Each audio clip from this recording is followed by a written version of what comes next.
You have the floor. Okay, merci beaucoup. Good morning, everyone. I'm going to start by talking about economic growth and innovation and the new Canadian Entrepreneurs Incentive. Then I'm going to turn it over to Minister François-Philippe Champagne, who's going to talk about some investments we're making to boost innovation and productivity.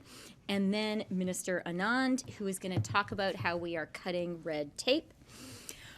Our budget is about ensuring fairness for every generation of Canadians and growing the economy in a way that is shared by everyone.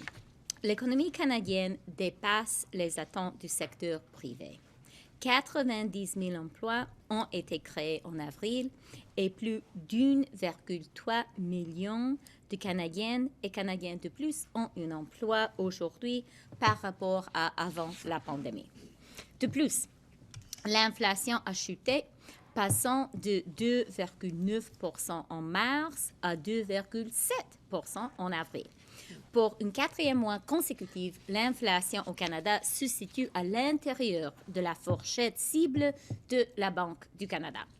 Elle est actuellement à son niveau le plus bas depuis 3 ans et la croissance des salaires dépasse l'inflation depuis maintenant 15 mois.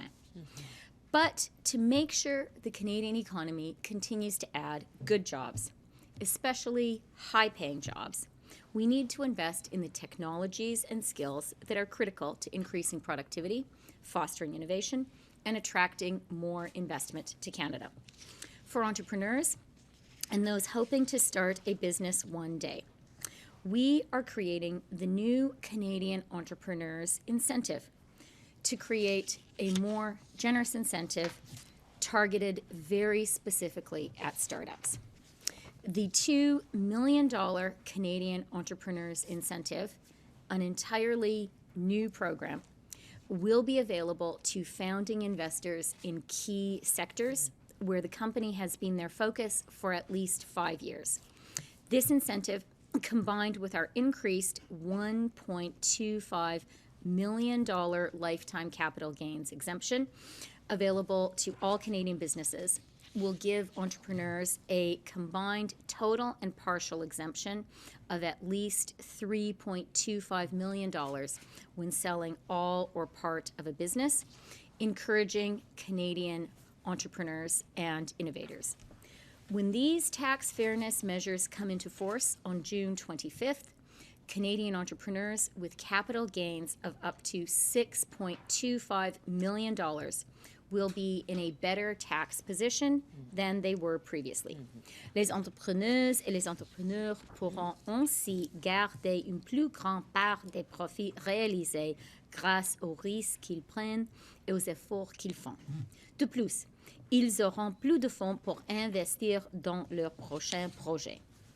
Dans le cadre du budget de cette année, notre gouvernement facilite le démarrage des nouvelles entreprises et la croissance des entreprises existantes. We know that Canadian entrepreneurs need venture capital to start up, scale up, and become the next generation of Canadian anchor companies, but not enough Canadian entrepreneurs have access to the investments they need to grow. Since 2016, our government has invested $821 million through the Venture Capital Catalyst Initiative, delivering support to over 300 companies across Canada. And we're not stopping there.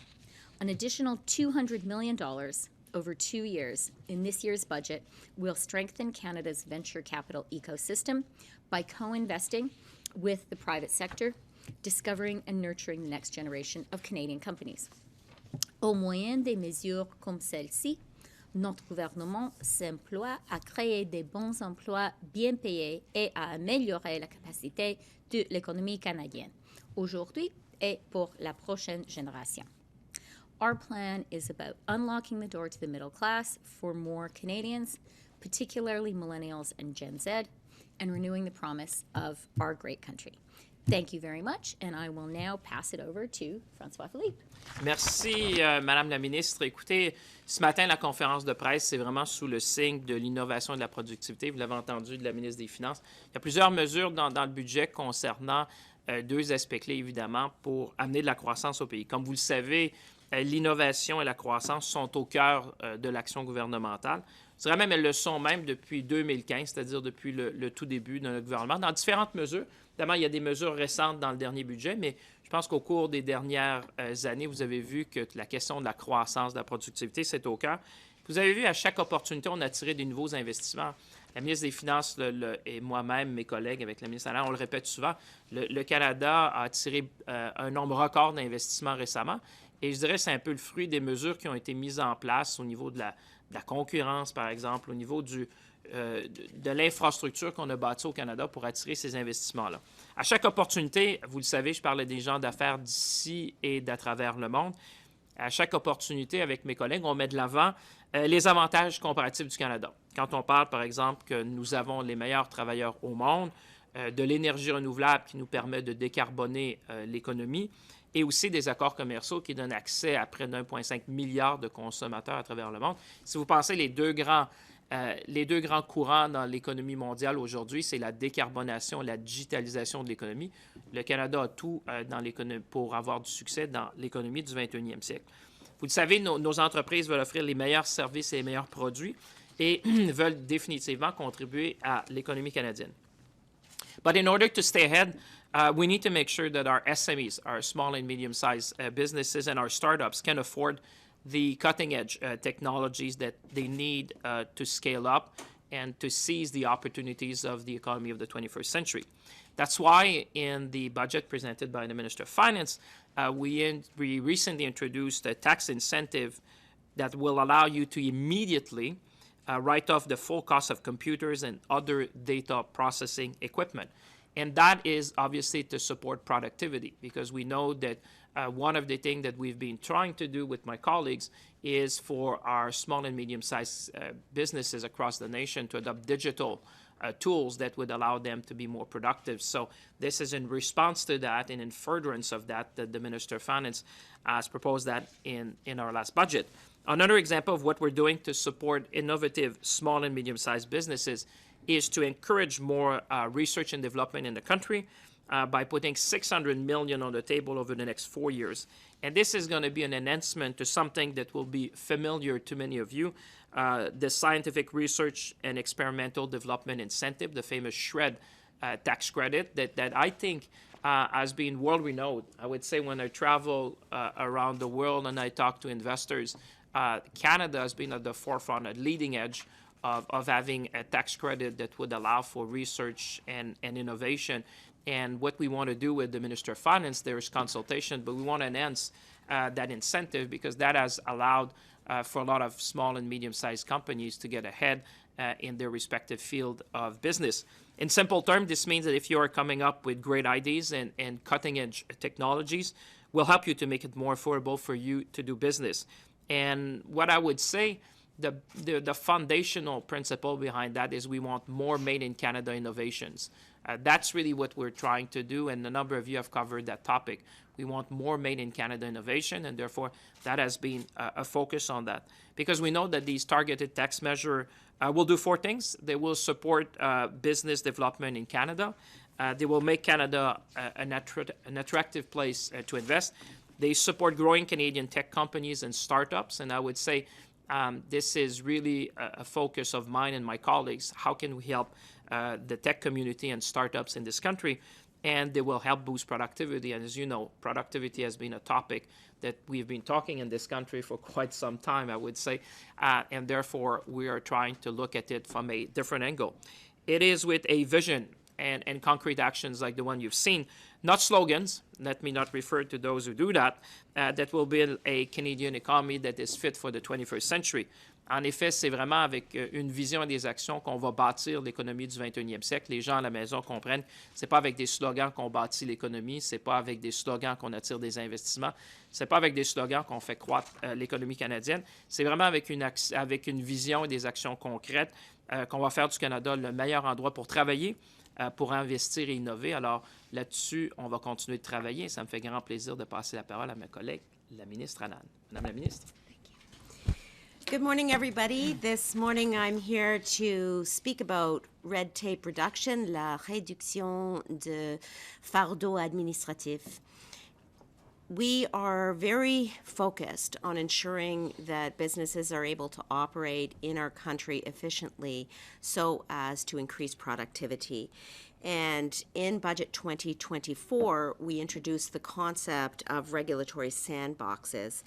And these regulatory sandboxes are administrative tools that we're going to be using within the Government of Canada at no cost to the Canadian taxpayers to ensure that there are controlled environments for companies to test new products, services, and businesses. So the work that we are doing is going to increase efficiency and increase productivity.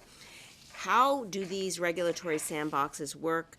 Through regulatory sandboxes, essentially, exemptions can be granted by ministers where it is in the public interest to grant those exemptions so that businesses have the ability to try new ways of operating, and therefore the concept of sandbox takes on that meaning. We can help businesses in this way. We can support innovation, and we can thereby strengthen our economy.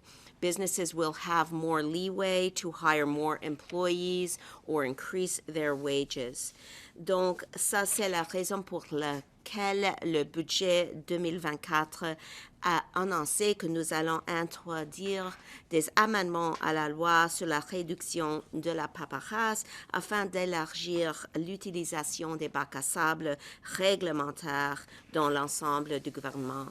Through these changes, we're going to ensure that we provide exemptions to existing applicable legislation, streamline the regulatory system, and reform regulations to modern business realities. Mais nous allons encore plus loin.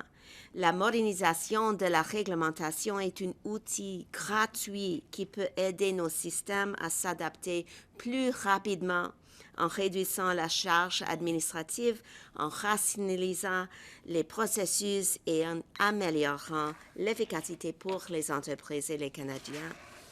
This is especially true when looking at red tape that is presenting obstacles for businesses to engage in cross-border transactions when we see businesses wanting to do more and more business with the United States, in particular about $3.3 billion in goods and services flow across our borders daily. We have to ask ourselves how we can do better for those businesses. That's why I've reignited the Regulatory Cooperation Council, et aussi je dirige une série de tables rondes visant à relever les défis de la coordination réglementaire.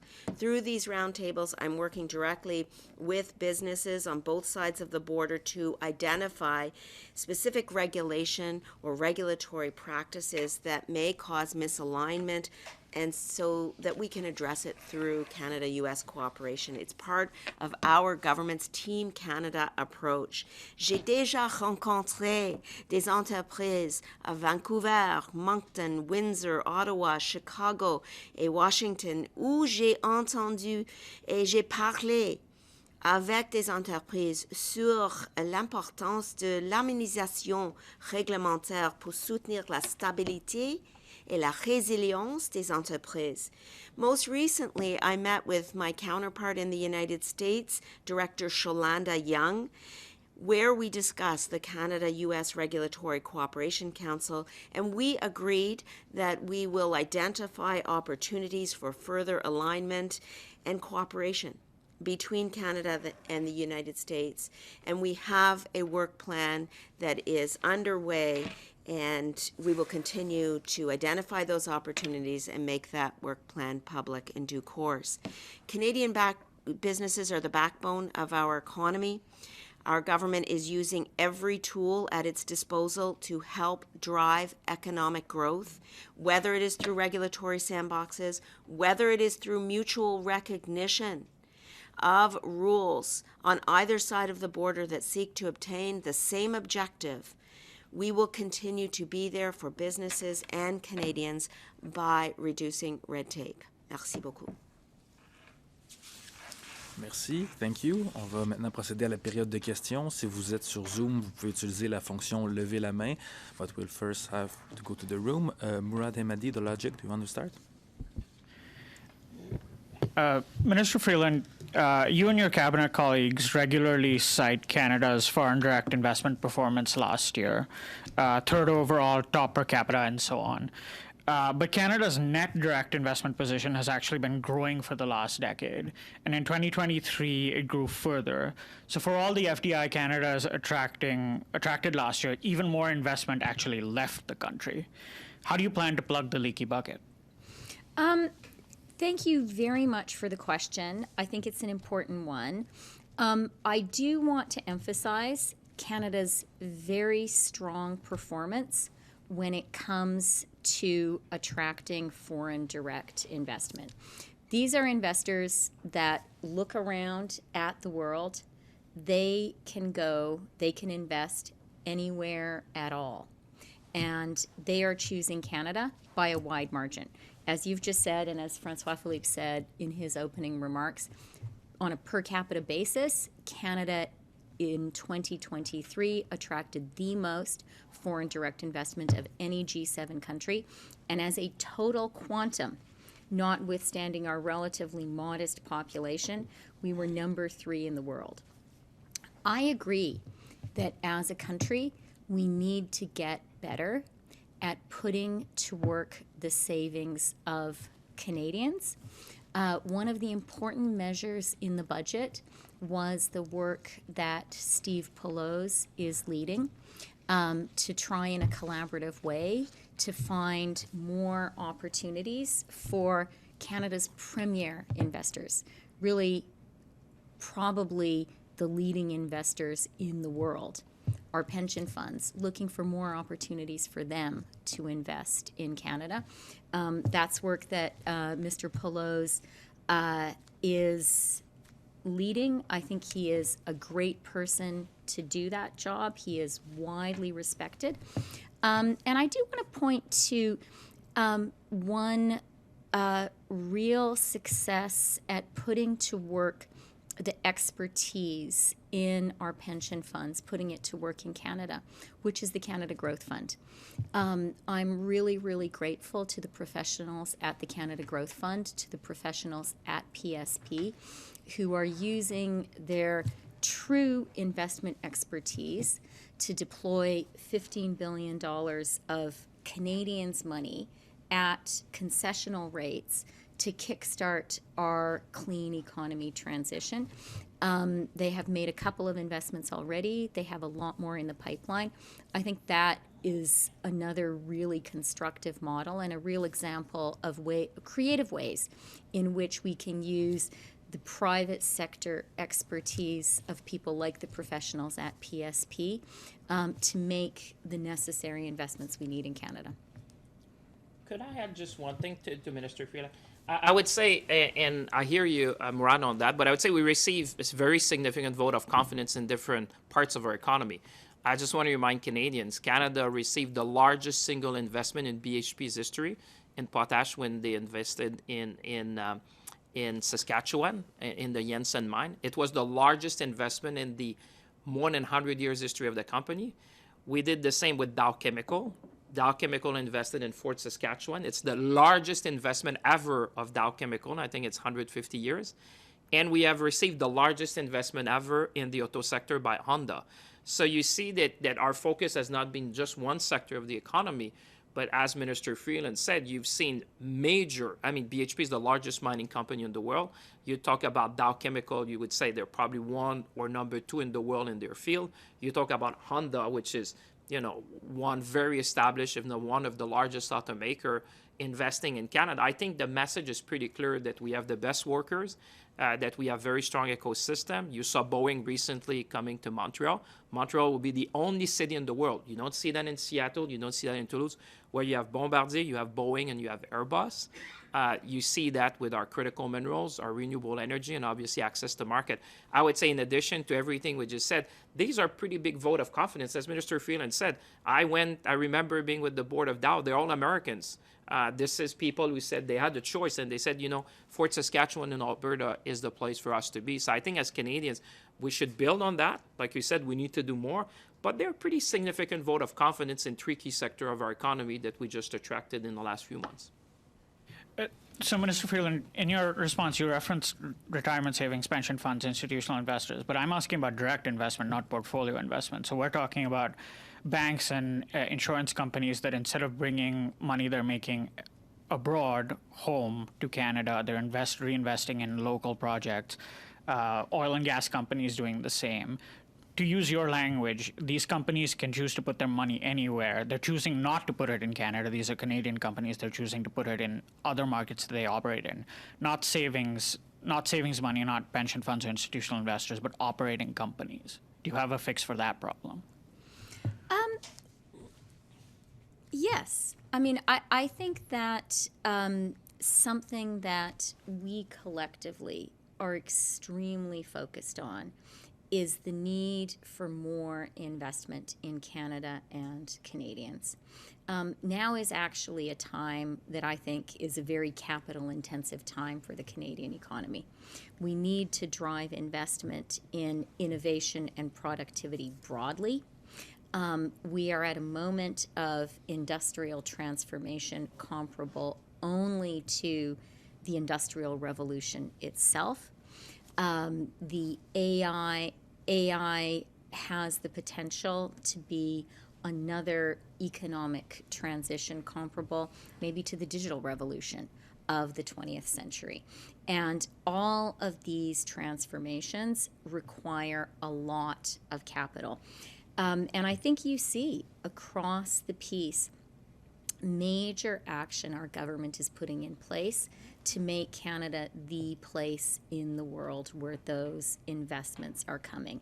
François-Philippe has been speaking about the investments broadly across the green transition, whether it is Dow in Alberta or Honda in Ontario, we could say Northvolt in Quebec. Those investments are facilitated by our ITC program, $93 billion of investment tax credits, and we are just at the beginning of seeing the effect those tax credits will have on Canada and the Canadian economy. And this does give me an opportunity to say we need those tax credits to be passed into law. We have two pieces of legislation right now.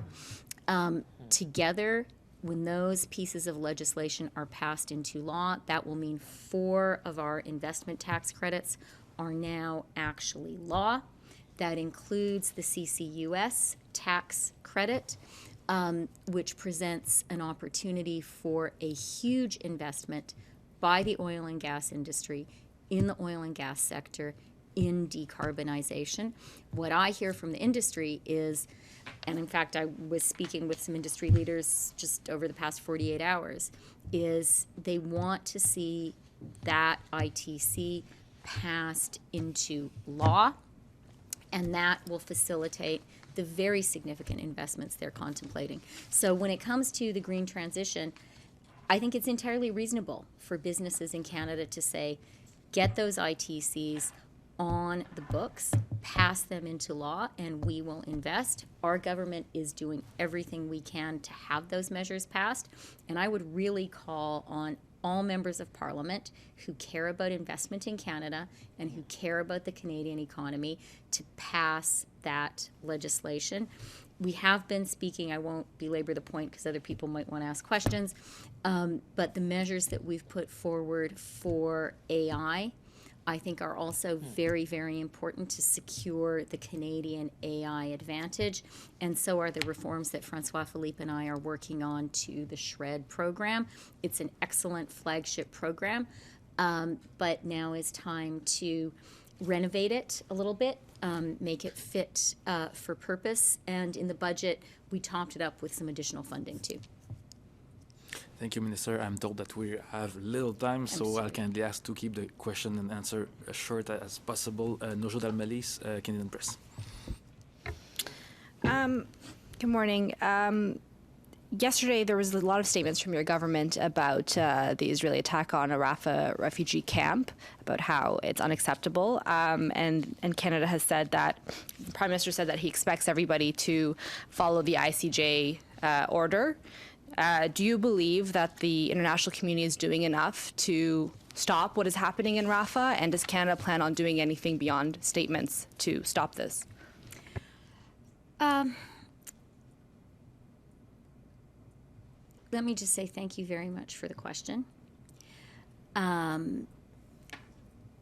What is happening there, the human suffering in Rafah and in Gaza, is absolutely unacceptable. It is horrific. It has to come to an end. Canada is horrified by the killings of Palestinian civilians in Rafah. We do not support an Israeli military operation in Rafah, and we demand an immediate ceasefire. That's Canada's position. Yes, but do you plan on taking action? Do you have faith that the Israeli government is going to follow international law and the ICJ order? Do you have faith in them? Canada's position is and has been clear, and Canada absolutely believes that even wars have rules and expects everyone to follow international law. Next up, Primit, Reuters. Thanks, Boris. Mr. Freeland, earlier this year you had said that the budget will be creating conditions for the interest rates to start coming down. And the budget is out, and after that we have a set of numbers which has shown that inflation is also cooling. The numbers are very promising. Do you think that June will be the right time for the interest rates to start coming down? Thank you for the question, which I think touches on the central preoccupation of many, many Canadians. And you're quite right that for 4 months in a row, we have now seen encouraging inflation numbers. For 4 months in a row, inflation has been within the Bank of Canada's target range, and the latest inflation number of 2.7% in April shows inflation has now come down to its lowest level in 3 years. That is real progress. And I would point out that in putting the budget together and in putting together the fall economic statement, we, the government, as the part of the Canadian financial system in charge of federal fiscal policy, have been very mindful of acting in such a way that would create conditions that support the decline in inflation, support creating conditions that would make it possible for the bank to act to bring interest rates down. So we've been conscious of our side of things, and the Governor of the Bank of Canada was clear after the fall economic statement that the very specific fiscal guideposts we put in place were, as he said, helpful. We stuck by those fiscal guideposts in the budget, and after we tabled the budget, he said that was helpful as well. So we recognize the role fiscal policy has to play and have been thoughtful about that. When it comes to specific decisions on interest rates in Canada, we have an independent central bank that has served us well, and that's going to be a decision for the Bank of Canada. We'll go to Brian Platt, Bloomberg. Hi, Minister Freeland. You talked about the entrepreneur's incentive. That incentive was criticized by some groups for some aspects of it around, for example, the minimum amount of shares that must be held or the lengthy phase-in period for it. Have you taken into consideration this feedback and criticism, and should we expect that incentive when we see the motion or the bill? Will that incentive look a little bit different than how it looked in the budget? Yeah, thanks for the question, Brian. as you know, the incentive is an entirely new thing. Having such a generous incentive targeted specifically at innovators, entrepreneurs, and startups is a new thing for Canadian tax policy. We are glad to be putting it in place because we do think it's important to be supportive of the innovation ecosystem and of innovators in Canada. We have, since the budget was tabled, we have been having constructive conversations with Canadian entrepreneurs about the Canada Entrepreneurs Incentive. And we are listening to their suggestions on ways that it could be made even more effective. And I also wanted to ask you, when you were at the G7 last week, the Biden administration recently brought in very large China tariffs on electric vehicles and other goods. Is this a subject that G7 is discussing right now? Do you think Canada and other countries will need to follow the U.S. path on this and also raise tariffs on Chinese goods? Thank you for the question. And that was a subject both in bilateral meetings that I had with finance ministers and also a subject that we discussed as a group of G7 finance ministers.